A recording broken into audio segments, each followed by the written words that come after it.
Hello दोस्तों, स्वागत है आपका स्पार्क कोचिंग सेंटर में। तो गाइस, आज की वीडियो में हम पढ़ने वाले हैं क्लास 12 की पॉलिटिकल साइंस, जिसका चैप्टर नंबर है 1 और चैप्टर का नाम है राष्ट्र निर्माण की चुनौतियां। इससे पहले इसका पार्ट 1, पार्ट 2 और पार्ट 3 अब हम अपलोड कर रहे हैं, ठीक है। और ये मेरा फ़ोन नंबर है 8178988103। आप इस नंबर पे कॉल कर सकते हैं अगर आपको पीडीएफ या फिर कुछ स्टडी में अदर इश्यूज आ रहे हो तो गाइस मैं बता दूं, ये जो सेशन रहने वाला है 2026 से 27 रहने वाला है और बुक आपकी सेकंड है, ठीक है। और गाइस, इससे पहले हमने और भी वीडियो अपलोड करी हैं, ठीक है, चाहे वो पॉलिटिकल की हैं, चाहे वो ज्योग्राफी की हैं, चाहे हिस्ट्री के हैं। तो आप उन वीडियोस को भी वॉच कर सकते हैं और अपनी जो 12th क्लास की प्रैक्टिस है, जो प्रिपरेशन है, उसको शानदार कर सकते हैं। तो आइए स्टार्ट करते हैं आज की वीडियो। तो देखिए, इससे पहले हमने ना 20th क्वेश्चंस कर लिए थे, हमारा 21 क्वेश्चन चलेगा अब। तो क्वेश्चन है 1953 में राज्य पुनर्गठन आयोग की स्थापना क्यों की गई, कोई 2 कारण लिखिए, ठीक है। तो देखो, पेपर में ना कई बार क्वेश्चंस आ जाते हैं ऐसे, ठीक है, 4-4 मार्क्स के। ये 4 नंबर का है, ऐसे आपका 6 नंबर का भी आ सकता है, ठीक है, मुख्य सिफारिश वाला। तो उसको हम आगे पढ़ेंगे, अभी देख लेते हैं इसका आंसर। 1953 में भारत सरकार ने राज्य पुनर्गठन आयोग यानी कि स्टेट्स रीऑर्गेनाइजेशन कमीशन की स्थापना की। इसके प्रमुख कारण थे, मतलब कि स्थापना जो की थी वो क्यों की थी, आइए जानते हैं। तो आंसर है पहला, भाषाई आधार पर राज्यों के गठन की मांग। मतलब कि जो राज्य हैं उनकी मांग आ रही थी किस आधार पर कि राज्यों का गठन किया जाए, भाषा के आधार पर, ठीक है। तो दिखा रखा है, स्वतंत्रता के बाद विभिन्न क्षेत्रों के लोगों ने अपनी भाषा सांस्कृतिक पहचान के आधार पर अलग राज्य बनाने की मांग की। विशेष रूप से तेलुगु भाषी लोगों की मांग के कारण यह मुद्दा महत्वपूर्ण बन गया। देखो क्या हुआ कि जो राज्य पुनर्गठन आयोग है उसकी स्थापना करने की आवश्यकता इसलिए पड़ी क्योंकि अलग अलग राज्यों से डिमांड आ रही थी कि उनको भाषा के आधार पर या फिर उनकी संस्कृति के आधार पर अलग किया जाए। पहला कारण ये था। दूसरा कारण बता रखा है, राज्यों की सीमाओं का पुनर्गठन, ठीक है, राज्यों की जो सीमाएं थी उनका दोबारा से क्या करना था, पुनर्गठन करना था। तो इसलिए भी कहीं ना कहीं जो राज्य पुनर्गठन आयोग है उसकी स्थापना की गई, ठीक है। तो बता रखा है, सरकार यह जानना चाहती थी कि राज्यों की सीमाओं और प्रशासनिक व्यवस्था को किस प्रकार पुनर्गठित किया जाए ताकि राष्ट्रीय एकता बनाए रखते हुए लोगों की क्षेत्रीय एवं भाषाई आकांक्षाओं को पूरा किया जा सके। देखो, एक डिमांड ये आ रही थी कि भाषा के आधार पर अलग राज्य की डिमांड आ रही थी, लेकिन जब राज्य बनेगा तो ये भी तो पता नहीं कौन राज्य कितने क्षेत्र में फैला रहेगा। तो ये सारी चीजें करने के लिए किसको बनाया गया, राज्य पुनर्गठन आयोग की स्थापना की गई, ठीक है, समझ में आया। चलिए अब हम देख लेते हैं इसका निष्कर्ष, क्योंकि जब आप 4 और 6 नंबर के क्वेश्चंस पेपर में अटेम्प्ट कर रहे हैं तो आपको वहां पर ना एक चीज बहुत ध्यान रखनी है कि जब भी आप 4 या 6 के नंबर के क्वेश्चन अटेम्प्ट करें तो आपको निष्कर्ष अवश्य देना है, ठीक है। तो बता रखा है, इसलिए 1953 में आयोग बनाया गया था जिसने राज्यों के पुनर्गठन के लिए सुझाव दिए और बाद में 1956 में राज्यों के पुनर्गठन का मार्ग प्रशस्त हुआ। और 1956 में क्या हुआ, फिर सभी जो राज्य हैं उनका एक जो निश्चित एरिया है वो डिसाइड हुआ, ठीक है। और पहला राज्य कौन बना था, तो ये आप मुझे कमेंट में बताएंगे, ठीक है। नेक्स्ट क्वेश्चन है आपका 6 नंबर का आ सकता है पेपर में या 4 का भी आ सकता है। तो जितने नंबर का आएगा आप उतने नंबर के अकॉर्डिंग अपने हिसाब से लिखेंगे, ठीक है। तो वैसे तो ये 6 नंबर का मोस्टली टाइम आया है, तो इस बार भी 6 नंबर का ही आएगा। क्वेश्चन नंबर 22वां है, स्वतंत्रता के समय भारत के समक्ष आई किन्हीं 3 चुनौतियों की व्याख्या कीजिए।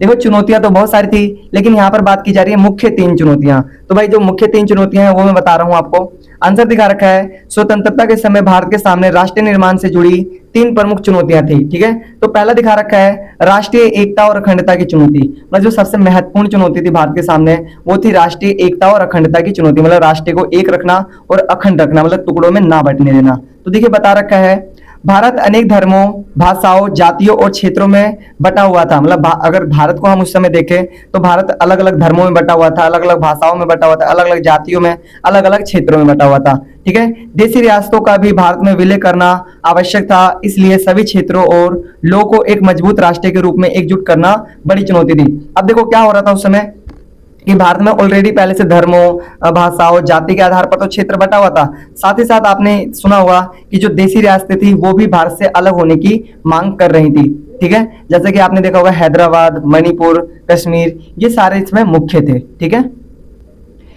गाइस, दूसरा है आपका लोकतंत्र की स्थापना की चुनौती। मतलब भारत में एक और मुख्य चुनौती थी जो कि थी लोकतंत्र की स्थापना की, ठीक है। ये मेरा फोन नंबर है 8178988103, ठीक है। इस पे आप कॉल कर सकते हैं, व्हाट्सअप कर सकते हैं अगर आपको पीडीएफ रिलेटेड या फिर कुछ अदर इश्यूज आ रहे हो तो, ठीक है। देखो अब बता रखा है, भारत को एक लोकतांत्रिक व्यवस्था स्थापित करनी थी, देश के सभी वयस्क नागरिकों को समान राजनीतिक अधिकार देना और स्वतंत्र एवं निष्पक्ष चुनावों के माध्यम से लोकतांत्रिक शासन चलाना एक बड़ी चुनौती थी। मतलब देखो भारत में क्या चाहिए था कि भाई सभी लोगों को, चाहे वो अमीर हो चाहे गरीब हो, सभी को क्या मिलना चाहिए, राजनीतिक अधिकार मिलना चाहिए। तो ऐसे में ना जो लोकतांत्रिक सरकार होती है ना वो सबसे बेस्ट होती है, और उसकी स्थापना करना भारत में सबसे बड़ी एक क्या थी, दुविधा थी, एक बड़ी चुनौती थी। ठीक है, तो भारत ने इसको भी बड़े अच्छे तरीके से कार्य करा। ये मेरा फोन नंबर है 8178988103। आप इस नंबर पर कॉल कर सकते हैं अगर आपको व्हाट्सएप पीडीएफ रिलेटेड या फिर आपको कुछ अदर इश्यूज आ रहे हो स्टडी रिलेटेड। आप चाहे व्हाट्सएप कर सकते हैं, मैसेज कर सकते हैं या फिर डायरेक्ट कॉल कर सकते हैं। ठीक है, अब हम देख लेते हैं तीसरी चुनौती, सामाजिक आर्थिक विकास की चुनौती। भारत के सामने मुख्य 3 चुनौतियों में से सबसे जो महत्वपूर्ण चुनौती थी वो थी आपकी सामाजिक आर्थिक विकास की चुनौती। ठीक है, भारत गरीबी, बेरोजगारी, अशिक्षा और आर्थिक पिछड़ेपन जैसी समस्याओं से जूझ रहा था। मतलब अगर उस समय भारत में हालत देखे ना तो भारत में बहुत ज्यादा गरीबी थी, बहुत ज्यादा बेरोजगारी थी और अशिक्षा थी। मतलब अगर 10 लोगों से मिले ना तो आपको 10वां व्यक्ति भी अगर मिलता ना, मतलब 10 में एक व्यक्ति मिलता पढ़ा लिखा, तो वो भी इतना पढ़ा लिखा नहीं था कि हम कह सकते कि ये एक एजुकेटेड पर्सन है। ठीक है, लेकिन वो पढ़ा लिखा होता था लेकिन उतना नहीं होता था जितना होना चाहिए। तो ये हालत थी अपने देश की उस समय। तो ऐसे भी समस्याओं से क्या हो रहा था, जूझ रहा था। ठीक है, इसलिए सरकार के सामने आर्थिक विकास के साथ सामाजिक न्याय और लोगों के जीवन स्तर में सुधार करने की चुनौती थी। इसलिए ना देखो सरकार के पास ना बहुत सारी चुनौतियां थी, उनमें से जो सामाजिक विकास होता है, सामाजिक न्याय होता है, लोगों के जीवन स्तर को सुधारना होता है, ये भी एक मुख्य चुनौती थी। ठीक है, तो अब हम देख लेते हैं इसका निष्कर्ष। ठीक है, अगर पेपर में आए तो बेझिझक आप इन क्वेश्चन, इन आंसर को लिख दीजिएगा। आप पढ़ कर जाइए, समझ कर जाइए कि चुनौती, मेन पॉइंट याद करिए। ये सारे जो मेन पॉइंट है ना इनको अगर आपको ये याद रहेंगे ना और आप पढ़ कर जाएंगे अच्छे से तो कहीं ना कहीं आप इजीली बना के भी लिख पाएंगे, और जो बना के लिखता है ना उसको नंबर मिलते हैं। नेक्स्ट है आपका निष्कर्ष। इन तीनों चुनौतियों, राष्ट्रीय एकता, लोकतांत्रिक और सामाजिक आर्थिक विकास का सामना करते हुए भारत ने एक मजबूत और लोकतांत्रिक राष्ट्र के निर्माण की दिशा में कदम बढ़ाया। अब भारत ने देखो इतनी सारी चुनौतियां थी लेकिन भारत ने इनसे हारा नहीं। भारत ने क्या करा, इनसे डटकर सामना करा और उनके लिए सही योजना बनाई, और भारत कहीं ना कहीं आज देखो किस तरीके से एक लोकतांत्रिक देश भी है और एक विकसित देश की ओर बढ़ रहा है। ठीक है, तो ये हमारा हो गया क्वेश्चन जो 22 था उसका पूरा कंप्लीट आंसर। तो ये 6 नंबर का बिल्कुल आ सकता है पेपर में। गाइस जरूर पढ़कर जाएंगे ताकि कहीं ना कहीं आप अच्छे नंबर ला सकें। ठीक है, अब हम कर लेते हैं क्वेश्चन नंबर 23वें की बात। ये भी आपका 6 नंबर का आ सकता है, 4 का आ सकता है। ठीक है, तो हर क्वेश्चन को ना लिखने की ट्रिक होती है। मैं आने वाले टाइम में बहुत अच्छे तरीके से आपको वो ट्रिक्स एंड टिप्स जरूर दूंगा ताकि कहीं ना कहीं जो हमारे द्वारा बच्चे पढ़ रहे हैं उनके अच्छे मार्क्स आ सके। आगे क्वेश्चन नंबर 23, विभाजन के दौरान भारत को किन किन परेशानियों का सामना करना पड़ा या किन किन समस्याओं का सामना करना पड़ा। तो आइए एक एक करके देखते हैं सभी को। तो आंसर दिखा रखा है, देखो किसी भी आंसर की शुरुआत करनी है तो इसी तरीके से करनी है ताकि कहीं ना कहीं आप बेहतर तरीके से उन चीजों को समझ सकें, पढ़ सकें और लिख सकें। ठीक है, बता रखा है भारत को निम्नलिखित परेशानियों का सामना करना पड़ा था। ठीक है, पहला दिखा रखा है विभाजन के समय एक विशाल जनसंख्या का स्थानांतरण हुआ जो कि बहुत भयंकर स्थानांतरण था और यह इतिहास का सबसे बड़ा स्थानांतरण था।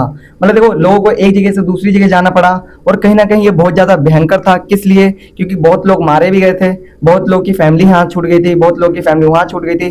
तो इस तरीके से ना ये स्थानांतरण तो हुआ था लेकिन बहुत ज्यादा भयंकर था, साथ ही साथ सबसे बड़ा था। इतिहास में अभी तक इतना बड़ा कोई भी स्थानांतरण नहीं हुआ था। ठीक है, दूसरा है विभाजन के समय धर्म के नाम पर एक समुदाय ने दूसरे समुदाय के लोगों को मारा, उनमें ज्यादातर हिंदू व सिख थे। देखो हुआ क्या कि उस समय पे बहुत सारे लोगों की मृत्यु हुई। ठीक है, एक दूसरे समुदाय ने एक दूसरे को मारा और उसमें सबसे ज्यादा जो मरने वाले की संख्या थी वो हिंदू व सिख थे। ठीक है, तीसरा पॉइंट है आपका, तीसरा पॉइंट है विभाजन के समय लोगों को अपना घर बार छोड़ना पड़ा तथा उन्हें शरणार्थी शिविरों में रहना पड़ा। देखो विभाजन के दौरान हुआ क्या कि जो लोग बाग थे उनको अपना घर छोड़ना पड़ा और फिर उनको कहाँ रहना पड़ा? शरणार्थी शिविरों में। ठीक है, ये समस्या थी। बताओ आगे देखो, फोर्थ है विभाजन के कारण सरकारी वित्तीय संपदा का भी बंटवारा किया गया, सरकारी व रेलवे कर्मचारी का भी विभाजन हुआ। मतलब जैसे सरकार होती है ना, जो सरकारी कर्मचारी होते हैं, रेलवे होता है, सभी का जैसे ऑफिस में 2 टेबल है तो 1 टेबल इधर 2 टेबल उधर, अगर 4 चेयर है तो 2 चेयर इधर और 2 चेयर उधर। मतलब हिंदुस्तान और पाकिस्तान में क्या हुआ? बंटवारा हुआ। ठीक है, आगे पांचवा है विभाजन के कारण हिंदू व मुस्लिम लोगों को अलग होना पड़ा जो अब तक एक साथ रहते थे। अभी उस समय क्या हुआ कि जो पहले से साथ रहते आ रहे थे हिंदू और मुस्लिम दोनों, ठीक है, अब उनको क्या होना पड़ा? अब दोनों को अलग होना पड़ा। ठीक है, तो ये भी मुख्य एक समस्या थी। आगे दिखा रखा है यह विभाजन बहुत हिंसक था तथा वह विभाजन था 80 लाख लोगों को अपना घर बार छोड़ना पड़ा था। अब देखो यहाँ पर क्या हुआ था कि 80 लाख लोगों को अपने घर बार छोड़ना पड़ा था और एक जगह से दूसरी जगह स्थानांतरण होना पड़ा था। ये मेरा फोन नंबर है 8178988103। आप इस नंबर पर कॉल कर सकते हैं अगर आपको वर्ड्स पीडीएफ या फिर स्टडी रिलेटेड कोई प्रॉब्लम आ रही हो तो गाइस आज के लिए इतना ही। अगर आपको वीडियो हेल्पफुल लगी हो तो वीडियो को लाइक करें, शेयर करें, कमेंट्स करें और अगर आप चैनल पर न्यू हैं तो चैनल को सब्सक्राइब कर लें, क्योंकि इसी तरीके की वीडियोस मैं आपके लिए लाता रहूंगा और समय समय पे आपको पेपरों के लिए गाइड करता रहूंगा किस तरीके से आपको पेपर लिखना है। Thanks for watching this video. मिलते हैं फिर नेक्स्ट वीडियो में, तब तक के लिए टाटा बाय बाय, जय हिंद, जय भारत।